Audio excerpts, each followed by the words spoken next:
스타일의 성향을 가지고 있었습니다. 그리고 성격이 굉장히 좀 터프하고 그리고 상대방을 좀 불편하게 만드는 그런 스타일이었습니다. 반면에 A형 혈액형을 가지고 있는 여자분은 소심하고 조용하고 되게 온순한 역할을 맡은 캐릭터였습니다. 이 영화에서 말하고자 하는 것은 B형 혈액형을 가진 사람은 굉장히 그런 바람기가 많고 또 상대방을 굉장히 힘들게 하는 그런 그런 스타일의 사람이었고, A형 역할을 맡은 사람은 굉장히 조용하지만 자기 꿋꿋하게 하고 소심하지만 굉장히 온순한 그런 역할들을 맡았던 그런 모습이죠. 영화 가운데 어떠한 한 여자 배우가 이제 소개팅을 나가는데 상대방에게 물어봅니다. 혈액형이 무엇입니까? 물어봤을 때 상대방이 B형입니다. 그러니 갑자기 성격이 아주 표정이 바뀌면서 굉장히 불편해했던 그런 영화들 내용을 본 적이 있습니다. 자, 이것을 보면서 한 가지 느꼈던 것은 과연 B형 혈액형을 가진 사람이 바람둥이고 성격이 좀 좋지 않은 사람인가라는 질문을 들 정도였습니다. 여러분 혹시 혈액형이 있으신데 각자 혈액형에 따라서 성향이 다 차이는 있습니다. 그런데 우리가 영화를 보면서 한 가지 느끼는 건 뭐냐면 영화는 영화로서 끝나야 되는 부분이죠. 실제 영화의 어떤 부분들은 현실 세계와 다른 것이 참 많이 있습니다. 근데 가끔은 우리 영화를 보면서 어떤 그런 것 통해서 이게 이렇게 되는구나 하고 연결시키는 경우가 있지요. 제가 그 영화를 보면서 좀 개인적으로 불편한 경우가 있었습니다. 왜냐하면 저희 혈액형이 무엇인지 아십니까? 네, 저는 B형입니다. 저는 B형이라는 혈액형을 가지고 그 영화를 봤을 때 굉장히 마음속에 부담을 느꼈어요. 왜냐하면 그 영화의 말들 사실이라면 저는 바람둥이여야 되고 그리고 굉장히 성격이 굉장히 못된 그런 스타일의 사람으로 등장해야 되는 거죠. 근데 저는 저의 삶을 돌아보면서 느낀 것이지만 저는 한 번도 바람기를 가진 적이 한 번도 없습니다. 아니 목사님 당연한 거 아닙니까? 당연하죠. 목사가 바람기 있으면 큰일 납니다. 절대로 안 되죠. 근데 제가 그걸 보면서 한 가지 좀 당황스러웠던 것은 성격적인 부분이었지요. 저는 지금까지 살아오면서 사람들과 관계 속에서 사람들에게 그렇게 좀 안 좋은 말들을 참 많이 못했습니다. 착해서 그런 의미가 아니라 겁이 많아서 그렇습니다. 상대방이 어떤 말을 했을 때 상대방이 불쾌하거나 아니면 뭔가 좀 기분 나빠하면 제 스스로 굉장히 당황해하거나 주눅이 드는 경우가 많기 때문에 상대방한테 그렇게 뭔가 어떤 잘못된 말들을 뭔가 좀 강한 말들을 잘 못하는 스타일 중에 한 사람입니다. 어찌 보면 영화에 등장하는 A형의 혈액형을 가진 사람과 비슷한 흡사한 부분이 있다고 생각이 드는 것이죠. 제가 어느 정도였으면 군대에서 선임들이 저를 항상 이렇게 혼내기도 하고 뭐라 그럴 때도 있었지만 후임들한테는 뭐라 한 적은 있었지만 제가 욕을 하거나 그런 적이 거의 없었습니다. 왜냐하면 그 상대방의 눈을 보면 괜히 자도 모르게 겁이 나기도 하고 두렵기도 하고 그런 부분이 있었기 때문이죠. 자, 이런 것들을 보면서 느낀 것은 사람은 참 다양한 스타일의 성향이 있다는 것이죠. 아마 그 영화는 사람이 성향을 혈액형으로 표현해서 이런 사람은 이런 혈액형, 이런 사람은 이런 혈액형라고 이렇게 설명한 것으로 보여집니다. 각자 다양한 스타일의 사람들이 있죠. 우리 교회를 돌아보면 많은 성도분들이 계신데 성도분들도 각자 성향들이 다 다릅니다. 어떤 분은 굉장히 활동적인 분도 계시고 어떤 분은 굉장히 좀 조용하신 분도 계시고 어떤 분은 되게 모든 것에서 적극적인 분도 계시고 소극적인 분도 계십니다. 좀 되게 모든 부분에서 굉장히 모든 것을 빨리 해결하기를 원하시는 분도 계시고 천천히 해결하기를 원하시는 분도 계시죠. 다양한 스타일의 사람들이 있지만 그런 스타일 사람들이 서로 살아가면서 우리가 참 여러 형태들을 알 수가 있습니다. 제가 고등학교 때, 중학교 때 윤리라는 과목을 학교에서 배운 적이 있는데요. 거기에서 선생님이 지금도 기억이 나요. 중학교 때도 그렇고 고등학교 때도 그렇고 윤리 과목 시간에 선생님이 말씀하신 게 뭐냐면 사람은 세 가지 종류의 형태의 스타일의 사람이 있다고 얘기했습니다. 첫 번째는 뭐냐면 바로 이기적인 사람, 두 번째는 개인주의적인 사람, 세 번째는 이타주의적인 사람이 있다고 얘기합니다. 이기주의란 무엇이냐? 남한테 피해를 주는데 자신의 이익을 위해서 상대방을 피해를 주는 것에 대해서 결코 불편함을 느끼지 않는다는 것이죠. 두 번째로 개인주의적인 성향을 가지고 있는 사람은 상대방에게 피해를 주지도 않지만 유익을 주지도 않는 그냥 평범한 자기 일을 하는 그런 사람들을 말합니다. 이타주의적 사람이라는 것은 바로 다른 사람에게 유익을 주고 다른 사람을 더 드러나게 해주는 다른 사람에게 선한 영향력을 끼치는 사람을 이타주의적인 사람이라고 얘기를 한다고 합니다. 이 세 가지 성향을 보면서 우리들에게 질문을 던졌습니다. 너희들은 어떤 성향을 가진 사람이냐고 물어봤을 때 대부분의 아이들이 뭐라고 얘기했냐면은 이기주의나 이탈주의는 사실 그 소수였고 대부분은 개인주의 성향을 가지고 있다고 얘기를 합니다. 보통 세상의 관점에서 보면 일반적인 사람들의 모습에서 보면 개인주의적인 사람이 굉장히 좋게 보여집니다. 왜냐하면 다른 사람한테 피해를 주지도 않고 그렇다고 다른 사람에 뭔가 특별한 건 주지 않지만 그저 평범하게 살아가는 하나의 사람으로 보여주기 때문이죠. 그런데 기독교인들에게 있어서는 기독교인들은 과연 어떤 스타일의 성향을 가지고 살아야 되느냐라는 질문을 던집니다. 그것에 대해서 우리는 이타주의적인 삶을 살아야 된다고 분명하게 얘기할 수 있습니다. 왜냐하면 예수님이 그렇게 사셨기 때문이죠. 보통 우리가 예수님의 사랑을 가리켜서 아가페라는 표현을 씁니다.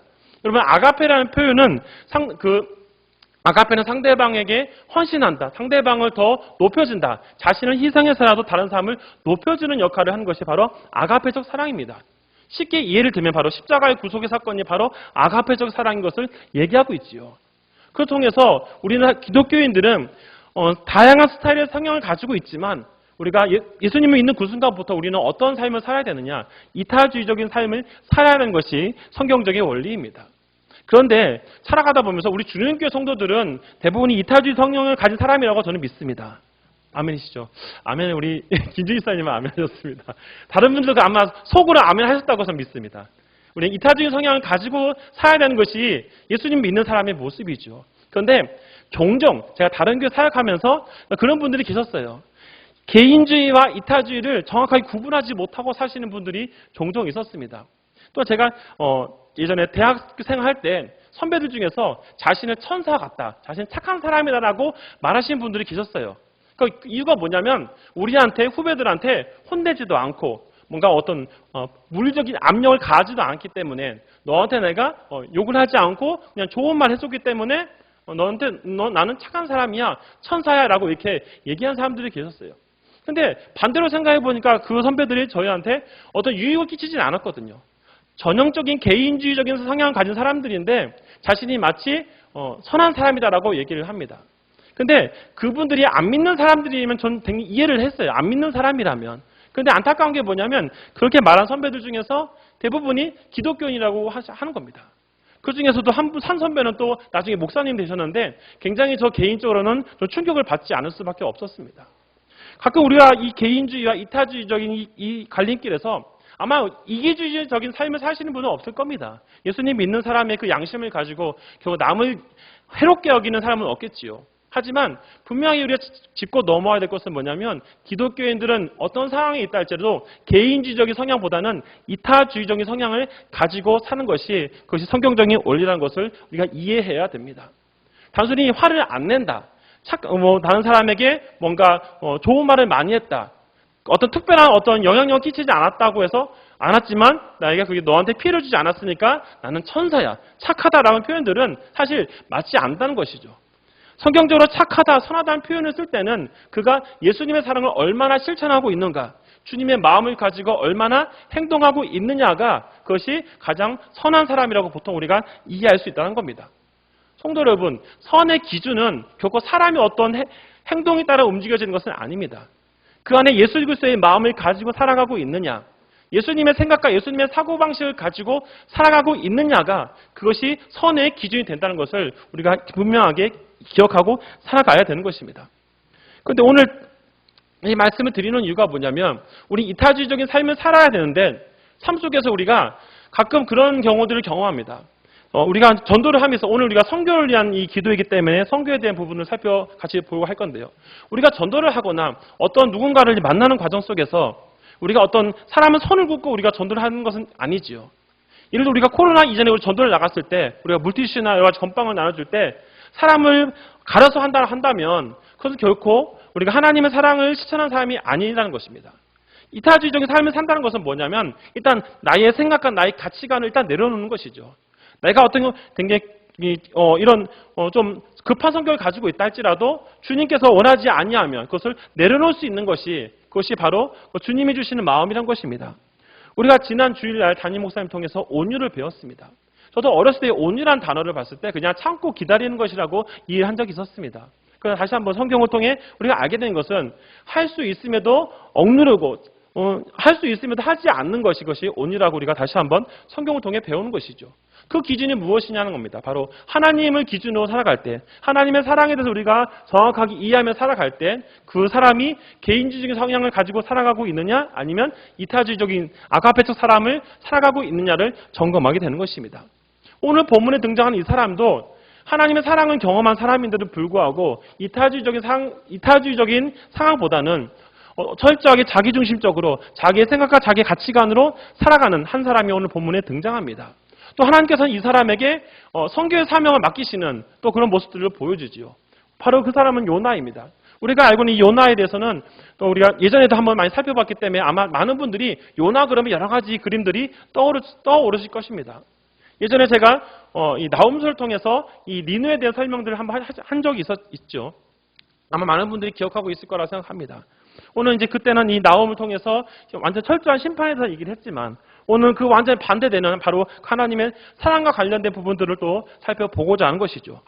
오늘 우리는 본문은 이제 마지막 부분을 다루고 있지만 사실 전체적인 부분도 우리가 종합적으로 봐야지만이 마지막을 우리가 또 이해하는 데 도움이 될 것입니다.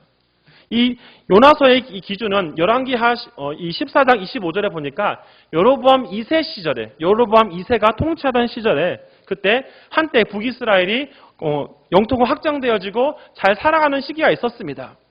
더군다나 그 당시에 니느웨가 여러 가지 어려움을 겪고 있었지요. 여러 가지 이웃나라 전쟁을 했었고 전염병도 있었고 또 개기일식이 일어나서 민심이 굉장히 혼란스러운 상황이었습니다. 많은 어려움 속에 있었을 때 바로 그런 상황 가운데 하나님이 요나를 선택해서 요나에 하여금 그 니느웨 땅에 그들의 죄를 회개하고 그 죄를 다시 한번 짓지 않도록 선포하는 그런 부분들을 요나에게 맡겼던 거죠. 어찌 보면 요나 입장에서 보면은 그 선교 입장에서 나가게 되면은 그냥 다 차려진 밥상이기 때문에 숟가락만 얹어도 놀라운 역사를 일으킬 수 있는 상황이었습니다. 하지만 우리가 알다시피 요나는 하나님 말씀을 거역하고 다시스로 갑니다. 요나가 다시스로 가는 것에 대해서 제가 참 어렸을 때 이 부분을 배울 때 어렸을 때 이 부분을 이해할 때는 이렇게 이해를 했습니다. 요나가 굉장히 참 믿음이 없는 사람이구나 아니면 굉장히 불성실한 사람이구나라고 생각을 한 적이 있었습니다.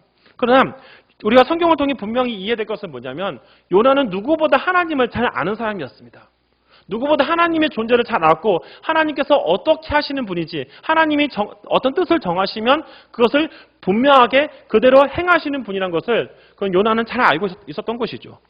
요나가 하나님부터 부름을 받습니다. 가서 니느웨 가서 40일 뒤에 멸망하니까 심판이 있으니까 회개하라라고 분명히 요나를 통해서 명령하시죠. 요나는 그 의미를 분명히 이해했습니다. 무슨 말이냐면 하나님께서 니느웨를 심판하겠다는 것이 궁극적인 목적이 아니라 이 심판의 어떤 그런 도구를 통해서 요나를 통해서 그 말이 전달되어졌을 때 그들이 회개하면 그들을 용서해 주시겠다는 것이 하나님의 마음인 것을 요나가 알았습니다. 요나는 그 누구보다도 니느웨가 회개해서 하나님 말씀대로 살아가는 것을 결코 원하지 않았던 것이죠. 그렇기 때문에 하나님이 어떤 말씀하시면 그대로 되는 것에 대해서 그것을 요나는 인정하고 싶지 않았습니다. 요나가 인정하고 싶지 않았던 이유 중에 몇 가지가 있는데요. 그것은 첫 번째로는 그는 선민 사상에 철저하게 붙잡혀 있던 사람입니다. 여러분 아브라함 이후부터 이 민족 사이에서 하나님이 이스라엘 중심으로 일하시는 것을 우리가 구약을 통해 배웁니다. 그런데 중요한 것은 우리 이스라엘 백성들 중심으로 한다고 해서 그들이 선민 사상에 빠진 것은 조심해야 될 부분입니다. 즉 우리는 선택받았고 쟤는 선택받지 못한 민족이니까 쟤네는 안 된다. 게다가 쟤들은 하나님을 믿지 않은 민족이니까 당연히 벌을 받아야 된다. 요나는 그런 부분에 철저하게 사고방식을 가지고 있었습니다. 하나님은 우리의 하나님이지 쟤들의 하나님은 아니야라는 것이 요나의 마음속에 있었어요. 그러니까 하나님께서 그들 용서한다는 자체가 그에게는 이해가 되지 않고 그는 용납할 수 없었던 겁니다. 하나님의 속성을 잘 알고 있었기 때문에 하나님께서 보내면 어떻게 그림이 그려지는 것을 뻔히 알고 있었으니까 그는 결국 나시스로 길을 돌리는 장면들을 보게 되어집니다. 니느웨라는 이 성은 우리가 성경을 통해서 역사적 배경을 통해서도 알 수 있다시피 이 땅은 굉장히 화려하고 굉장히 넓은 땅입니다. 당시에 이 니느웨 성을 보니까 한 30m의 높이의 어떤 성을 가지고 있었고 6개의 마차가 자유롭게 왔다 갔다 할 수 있는 그런 넓은 공간이 있지요. 요나 3장에서 언급한 것처럼 요나가 니느웨 전 지역을 돌아가려면 3일을 정도 가야 할 정도로 어마어마한 큰 성읍이었습니다. 사실 이 니느웨는 창세기 10장에 등장하는 이 함의 후손, 이 니무롯이 세운 여러 도시 중에 한 도시인 이 니느웨라는 그 이름 본따서 세워진 그 도시입니다. 이 도시가 시간이 지날수록 그들이 어떤 이웃나라와 교류하면서 물질적으로 풍요로워지다 보니까 하나님께 범죄하게 되고 또 이웃나라를 많이 침략하는 일들이 많이 있었습니다. 이후의 일이지만 요나서 이후에 있는 일이지만 결국 아수르에 의해서 이 북이스라엘이 멸망당한 것도 우리가 보게 되죠. 물론 이것은 이전 일이기 때문에 그와 상관은 없는 부분이긴 하지만 요나의 입장에서는 하나님은 우리의 하나님이지 저들의 하나님이 아니란 것이 확고하게 있었기 때문에 그 마음에 불편함이 있었습니다. 또한 요나는 누구보다 철저하게 이스라엘 나라를 자신의 나라를 너무 사랑한 사람이었어요. 자신의 나라에 대해서 자신의 나라가 당시에 이 여로보암 2세 시절에 굉장히 광범위한 나라를 정복하고 또 제2의 다윗과 솔로몬 시대처럼 그렇게 화려한 시대를 살고 있었지만 여전히 그 안에 부패와 타락이 있었습니다. 도표를 보시면 아시겠지만 이 북이스라엘 나라는 한 명의 왕도 선한 왕이 없어요. 모두 하나님께 범죄하는 왕들로 구성되어 있습니다. 여로보암부터 마지막 호세 왕까지 모두가 하나님께 범죄한 왕들입니다. 남유다 왕 중에 일부 왕들이 선한 왕으로 우리가 알고 있듯이 북이스라엘은 단 한 명의 왕도 선한 왕이 없었어요. 어찌 보면 요나 입장에서는 지금 내부적으로 지금 우리 민족부터 먼저 살리는 것이 우선이란 것이 그의 사고방식이었습니다. 지금 하나님 지금 우리 민족이 더 살아야죠. 지금 더 아수르한 저 나라는 니느웨 저 나라는 결국 멸망당한 나라 아닙니까? 라는 것이 그의 마음속에 확실하게 잡혀 있었습니다. 그런 마음들이 철저하게 있었기 때문에 결국 그는 다시스로 가게 된 것이죠. 성경을 보면서 알다시피 다시스로 가는 가운데 하나님이 주신 태풍을 만나게 됩니다. 폭풍 통해서 결국 그는 인정하게 되고 결국 스스로가 내가 하나님 뜻을 거역함으로 인해서 이 폭풍이 일어났다는 것을 선원들에게 얘기하고 그가 바다에 빠지게 된 것을 우리가 알고 있지요. 하나님 그때 그에게 물고기를 준비해서 3일 동안 물고기 속에서 그가 다시 하나님과 기도하며 하나님과 관계를 다시 이어가는 장면들도 2장을 통해서 보여집니다. 근데 우리가 2장을 통해서 쭉 보면 이쯤 되면 요나가 그래도 하나님의 사랑을 깨닫고 그의 마음에 변화가 일어나야 되는 것이 일반적인 회개의 모습인 것을 우리가 이해할 수 있습니다. 그런데 성경 요나서를 다 읽다 보면 우리가 특히 마지막 부분을 종합적으로 살펴보았을 때 요나의 마음속에는 그가 고기 뱃속에 들어가고 3일 있다가 나왔다 할지라도 여전히 그의 마음속에는 니느웨에 대한 안 좋은 감정들이 있는 것을 후반부를 통해서 알 수가 있습니다.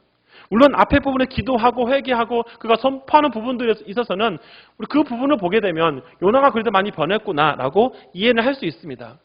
하지만 전체적인 흐름을 보았을 때 여전히 요나 마음속에는 자기 자아가 자기의 주관, 자기의 사고방식이 더욱더 확고하게 있는 것을 볼 수가 있습니다. 3장을 통해서 보면 요나가 이제 하나님 말씀에 따라 결국 니느웨에 가서 전합니다. 아까 말씀드렸다시피 니느웨는 3일을 돌아야지만 할 수 있는 거대한 성금이죠. 근데 성경을 보니까 그가 하루만 했다라고 얘기하고 있습니다. 이 부분만 보면 우리 이해할 수 없지만 4장 뒷부분에서 그의 성향을 봤을 때 지금 그가 이 부분을 어떻게 보면 좀 더 자세하게 꼼꼼하게 하지 않는 것으로 우리가 보통 추측할 수 있습니다. 하지만 중요한 것은 그가 하는 말 한마디에 놀라운 변화가 있었던 것이죠. 바로 니느웨 왕으로부터 모든 사람들이 굵은 베옷을 입고 회개합니다. 심지어는 동물들까지 금식을 시키는 모습들을 보게 되죠. 사실 이거 보면서 동물들이 뭐가 죄가 있을까 싶을 정도지만 동물까지 금식할 정도로 그들이 철저하게 하나님께 회개하고 하나님 그를 용서하는 장면들을 3장을 통해 보게 됩니다. 근데 문제는 4장에서 요나의 반응이죠. 요나는 4장 1절에 보면 매우 싫어했다, 성냈다라는 표현들을 사용하고 있습니다. 우리가 2장과 3장의 내용을 통해서 우리가 살펴볼 때는 아까 말씀드렸다시피 요나가 이제 기도하면서 하나님 나의 구원자이시기 막 했을 때 이쯤 되니까 요나가 이제 기뻐하고 즐거워해야 되는 것이 일반적인 모습인데 여전히 이 4장을 통해서 요나는 성내고 싫어하고 있다는 겁니다. 굉장히 불쾌한 마음을 여전히 가지고 있다는 것을 얘기하고 있습니다. 이때 주님께서는 그에게 한 가지 사건을 보여주시죠. 바로 박넝쿨 사건입니다. 박넝쿨을 통해서 그걸 시원하게 해주시죠. 근데 또 하나님께서 다시 한번 벌레를 보내서 박넝쿨을 다 갉아먹게 함으로써 인해서 또 동풍이 불어와서 그가 뜨거운 상황에 있음을 경험합니다. 처음에 기분이 좋았다가 이 박넝쿨이 사라지니까 하나님께 뭐라고 얘기합니까? 사는 것보다 죽는 게 낫다. 나 죽여달라고 이렇게 하는 장면들을 보게 되는 겁니다. 이때 하나님이 요나에게 물어보죠. 너 성내는 것이 누가 옳으냐? 그때 요나가 아주 확고하게 얘기하는 장면이 있습니다. 9절에 보면 4장 9절에 보면 이런 말이 있습니다. 내가 죽기까지 할지라도 옳으니이다라고 얘기하는 것이죠. 저는 요나 이런 모습 보면서 참 대단하다는 생각이 듭니다. 어떻게 하나님의 주권을 아는 사람이 내가 죽어도 나의 지금 성내는 것은 정당하다라고 얘기하고 있는 것이죠. 요나가 그렇게 얘기하고 있는 것은 바로 니느웨가 행하는 그 악행들뿐만 아니라 아까 말씀드렸다시피 선미사상과 자신의 민족에 대한 사랑이 너무 컸기 때문에 어찌 보면 철저한 개인주의 성향을 가지고 있는 요나의 입장에서는 니느웨는 간신 밖의 사람이었습니다. 니느웨 나라는 어차피 멸망당해야 되기 때문에 하나님께 저들을 용서해주면 안 된다는 것이 그의 마음속에 배제해 있었습니다. 시간이 지났다고 해서 그가 3일 동안 고기 뱃속에 있었다 할지라도 여전히 그 안에서 그가 사라지지 않는 그의 마음속에 남아있는 모습이었던 것이죠. 그런 그에게 하나님께서 이제 요나의 마음을 다시 한번 주님의 그 마음을 보여주시기 위해서 오늘 본문의 내용들을 기록하는 것입니다. 오늘 본문 10절 말씀을 다시 한번 읽어보겠습니다. 시작. 여호와께서 이르시되 내가 수고도 아니하였고 재배도 아니하였고 하룻밤에 났다가 하룻밤에 말라버린 이 박농쿨을 아꼈거든. 처음에 먼저 이 박농쿨을 통해서 얘기하시는 것이 그죠. 이 박농쿨을 주고 이걸 거둬간 게 누구냐라고 먼저 물어봅니다. 너의 어떤 노력이 아니라 내가 너에게 준 것이 아니냐라고 하면서 가장 중요한 것을 전달하고 있는 것이죠. 11절에서 그 말씀을 하고 있습니다. 우리 11절 말씀 같이 읽어보겠습니다. 시작. 하물며 이 큰 성읍 니느웨에는 좌우를 분별하지 못하는 자가 12만 명이요 가축도 많이 있나니 내가 어찌 아끼지 아니하겠느냐 하시니라. 11절에 주님 하나님은 요나에게 니느웨를 향한 분명한 것을 보여주고 있습니다. 그것은 무엇이냐? 니느웨에 좌우를 분별하지 못하는 자가 12만 명이라고 얘기하고 있는 것이죠. 좌우를 분별하지 못한다. 이 단어를 살펴보니까 잘하는 듯이 왼쪽에는 뜻도 있지만 어둡다, 두렵다는 의미가 담겨져 있습니다. 즉, 이 의미 속에서 말하고자 하는 것은 좌우를 분별하지 못한다. 즉, 옳고 그름에 대해서 그들이 분별하지 못하는 것, 진리에 대해서 알지 못하는 것, 진리를 알지 못함으로 해서 제약에 빠져 있지만 그것이 죄인 것인 것을 느끼지 못하는 자들이 12만 명이 있다는 것을 주님이 얘기하고 있는 것이죠. 12만 명이 좌우를 분별하지 못하고 지옥에 가는 그런 어둠 속에 있는데 내가 그들을 외면할 수 없다는 것이 하나님의 그 모습인 것입니다. 어찌 보면 공의 하나님의 입장에서 보면 당연히 이 니느웨는 심판을 받아야 되는 것은 당연한 부분입니다. 그러나 주님께서 그 생각을 바꾸셔서 사랑의 하나님의 관점으로 그들의 마음을 그 연약함들을 보는 것입니다. 그냥 그들을 내버려두면은 그들이 죽는다는 것을 하나님께서 잘 아셨기 때문에 그들이 죽는 것을 결코 원치 않는다는 것이죠. 또 그들을 위해서 애꿎은 가축들까지 죽는다는 것도 주님이 원치 않는다는 겁니다. 요나가 성내는 것에 대해서 주님이 분명히 제시하는 것은 뭐냐면 하나님의 사랑은 무엇이냐? 바로 그들이 비록 죄인할지라도 그들이 비록 잘못했다 할지라도 좌우를 분별하지 못하는 12만 명이 그냥 죽는 것이 하나님의 마음에 너무 아프다는 것입니다. 하나님의 사랑이라는 것은 바로 그들이 어떤 조건을 충족했기 때문에 되는 것이 아니라 조건을 충족하지 않았지만 여전히 그들은 죄인이고 심판받아야 되는 그런 존재이지만 하나님은 그들을 불쌍히 여겼다는 겁니다. 우리가 십자가의 구속의 사건을 통해서 우리가 기억해야 될 것은 뭐냐면 우리가 구원을 받았을 때 우리가 어떤 구원의 어떤 공로가 있냐라는 질문을 던졌을 때 아무도 우리는 그 공로의 구원이 우리 공로가 없다는 것을 잘 알고 있습니다. 다시 말하면 요나에게 하나님이 지금 말씀하신 것은 좌우를 분별하지 못하는 12만 명은 그들을 향해서 똑같은 마음이란 겁니다. 그들이 죽어 지옥 가는 것을 결코 원치 않으시는 하나님의 그 사랑이 어찌 보면 더 그들을 위해서 자신의 모든 것을 내어줄 그 십자가에서 죽으신 예수님의 사랑을 동일하게 보여주는 장면이 바로 11절의 장면인 것이죠. 그러나 요나는 여전히 그 하나님의 마음을 이해하지 못하였습니다. 자신의 주관이 맞다고 생각했던 것이죠. 저들은 철저하게 율법에 맞춰서 죄를 지어서는 반드시 심판을 받아야 된다. 철저히 어떻게 보면 그 형식적인 상황 속에서 있던 사람이었습니다. 진정으로 하나님이 원하시는, 하나님께서 정말 원하시는 것을 무엇인지를 알지 못한 채 그저 자신이 하고자 하는 대로 살아갔던 사람이 요나의 모습이었던 것을 성경을 통해 보게 되는 거죠. 오늘 본문을 통해서 우리가 한번 생각해 봐야 될 것은 요나의 이 과정 가운데, 요나의 삶 가운데 요나가 지금 추구하고자 하는 것은 그는 결코 니느웨는 그의 선교의 사명에서, 그의 복음 증거 사명에서 제외되어 있었다는 것입니다. 사실 요나는 어떻게 보면 축복받은 사람 중에 한 사람입니다. 왜냐하면 당시에는 이렇게 다른 지역에 이렇게 선교 파송받는 경우가 사실 많지 않죠. 하나님의 특별한 은혜에 의해서 그 니느웨의 복음을 증거하는, 또 아까 말씀드렸다시피 이미 모든 배경을 하나님 다 깔아놨습니다. 이제 말 한마디만 전하면 그들이 변화될 수 있는, 어찌 보면 지금으로 따지면 목회자 한 사람이 선포 한마디만 하면 하나님의 놀라운 역사가 일어날 수 있는 아주 좋은 기회를 그는 받았습니다. 그런데 문제는 그가 그런 좋은 기회가 있음에도 불구하고 그 하나님의 관점에서 이해하는 것이 아니라 철저히 자기 중심적으로 자기가 이해하고 싶은 대로 그가 판단하며 살아갔다는 것입니다. 그 마음이 그의 마음속에 그를 지배하고 있었기 때문에 하나님이 일하시는 그것이 너무나 불쾌하였고 니느웨가 회개해서 그들이 하나님의 용서를 받는 것이 그가 너무나 이해할 수 없었던 모습으로 보여진 것이죠. 오늘 본문을 통해서 우리가 몇 가지를 한번 우리가 점검해 봐야 합니다. 우리가 전도를 하고 어떤 사역을 함에 있어서 우리가 좋아하는 사람, 우리가 필요한 사람에게는 전도한다면 그것은 진정한 그리스도인이 아니라는 것이죠. 때로는 우리가 불편한 사람에게도 전도할 수 있는 그런 마음들이 있어야 되는 것입니다.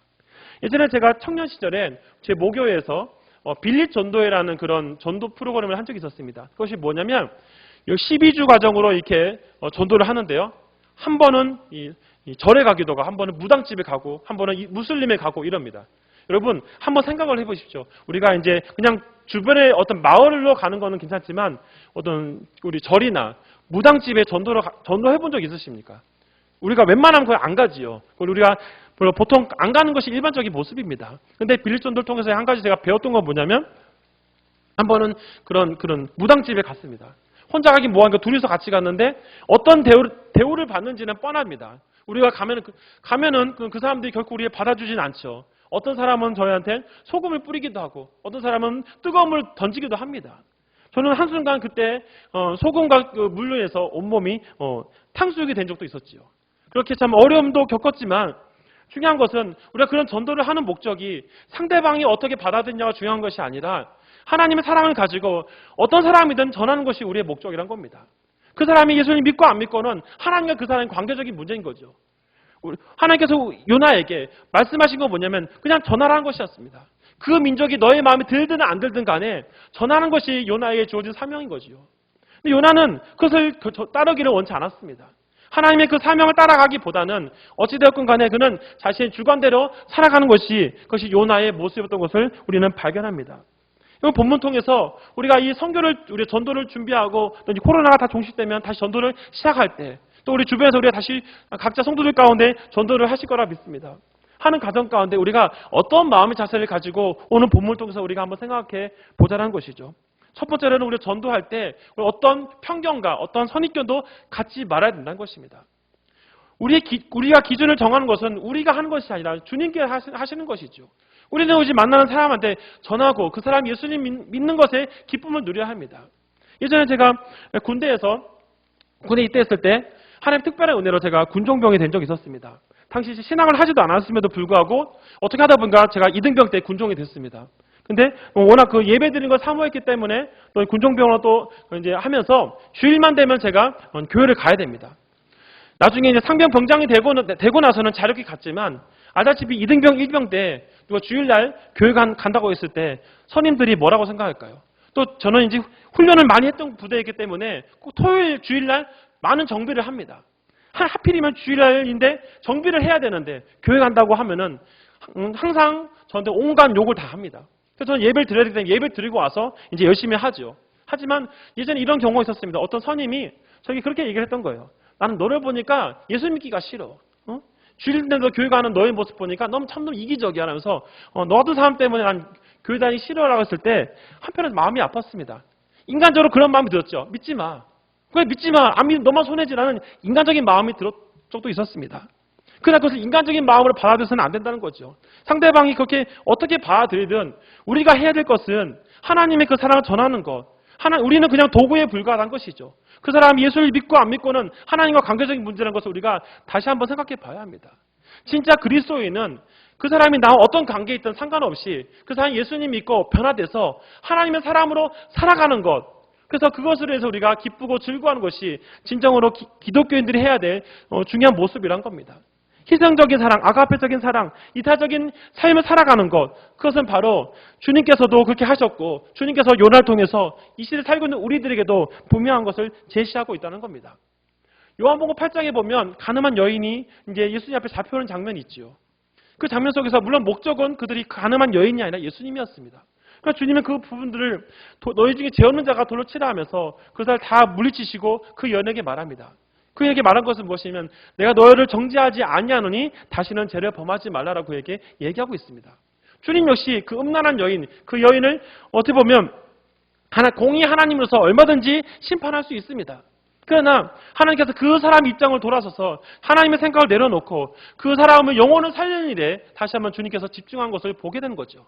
다시는 죄를 범하지 말라라는 중요한 메시지를 그에게 던져주면서 그의 삶의 변화를 주님께서 요구하신 것이고 그녀를 용서해 준 장면을 우리가 기억합니다. 마찬가지입니다. 좌우를 분별하지 못하는 12만 명이 그들이 죽어가는 것을 주님이 결탄코 원하지 않는다는 것이 바로 사랑을 원하시는 주님의 마음이라는 것을 요나서를 통해서 주님이 말씀하고 있는 것이죠. 그렇기 때문에 요나에게 말씀하고 있는 것, 너가 성내는 것이 옳으냐라고 물어보는 것이죠. 우리는 이 질문에 대해서 아닙니다 주님, 우리가 잘못했습니다라고 얘기하는 것이 그리스도인의 모습입니다. 요나는 그렇게 얘기하지 않는 것이죠. 나는 내가 죽더라도 나는 내가 하는 것이 옳습니다라고 하는, 어찌 보면 이런 모습들은 우리가 배제해야 될 모습입니다. 다른 사람은 예수 믿어 쟤는 예수 믿으면 안 돼라고 혹시라도 그런 마음들이 있습니까? 우리가 복음을 증거하는 사명에 있어서 우리의 개인적인 선입견과 우리의 어떤 기준에 의해서 하나님의 일을 그르치는 일들이 혹시 있지는 않냐라고 돌아봐야 합니다. 저 역시 예수님을 믿기 전까지만 해도 철저한 개인주의적인 삶을 살았던 사람입니다. 아직도 이 이타주의적인 삶을 살기 위해서 몸부림치지만 내 안에서 끊임없는 이 두 가지 마음이 싸웁니다. 개인주의적인 마음과 이타주의적인 마음이 계속해서 싸우면서 제 마음을 지배할 때가 많이 있습니다. 그럴 때마다 하나님 이 말씀을 통해서 또 기도하면서 간구하는 것은 하나님, 저 역시 이 요나서를 통해서 좌우를 분별하지 못하는 그 12만 명을 바라볼 수 있는 마음을 달라고 기도한 적이 많습니다. 내 의지로는 되지 않으니까 주께서 내 마음속에 그런 마음을 주시옵소서. 저들을 불쌍히 여겨서 저들이 예수님 믿지 않고 죄를 짓고 살아가는 것에 대해서 불쌍히 여겨달라고 그런 마음을 갖게 달라고 기도한 적이 너무 많습니다. 왜냐하면 끊임없이 내 마음속에 달려오는 저 사람들을 무시해버리고 이 사람들만 해야지라는 마음들이 끊임없이 내 마음을 지배하고 있기 때문이죠. 사랑하는 성도 여러분, 그러므로 우리가 어떤 선입견을 갖지 않는 마음들이 주님의 마음인 것을 기억해야 합니다. 또 한 가지는 바로 전도를 통해서 하나님의 마음을 우리가 익히는 것이죠. 하나님은 그 희생적인 사랑, 어떻게든 사람 한 사람을 살리기 위해서 이 땅에 오셨다는 사실을 우리가 다시 한번 삶을 통해서 경험해야 합니다. 그 실천하는 것이 바로 그리스도인의 모습이라는 것을 분명하게 제시하고 있습니다. 말씀을 마무리하면서 우리가 다시 한번 이 부분을 기억해야 됩니다. 요나서를 통해서 정리하면서 우리는 하나님의 마음이 어떤지, 하나님의 사랑의 어떤 메시지가 무엇인지를 우리가 기억해야 됩니다. 바로 좌우를 분별하지 못하는 그 11만 명이 예수님을 알고 하나님을 알고 그들이 살아나는 것, 그것이 바로 하나님께서 원하신다는 것. 요나를 통해 하시는 그 말씀이 이 시대에 살고 있는 우리 주변을 돌아봐야 합니다. 예전에 바라고 원하고 기도합니다라는 곡을 작곡했던 민호기 목사님에 대해서 목사님을 예전에 제가 다른 교회에 섬기다가 그게 중고등부를 섬겼을 때 그 여름 수련회를 준비하는 가운데 강설업 그 목사님을 섭외한 적이 있었습니다. 그 목사님과 어떤 나눔을 하면서 그 목사님의 간증을 드리면서 도전받은 거 있었는데요.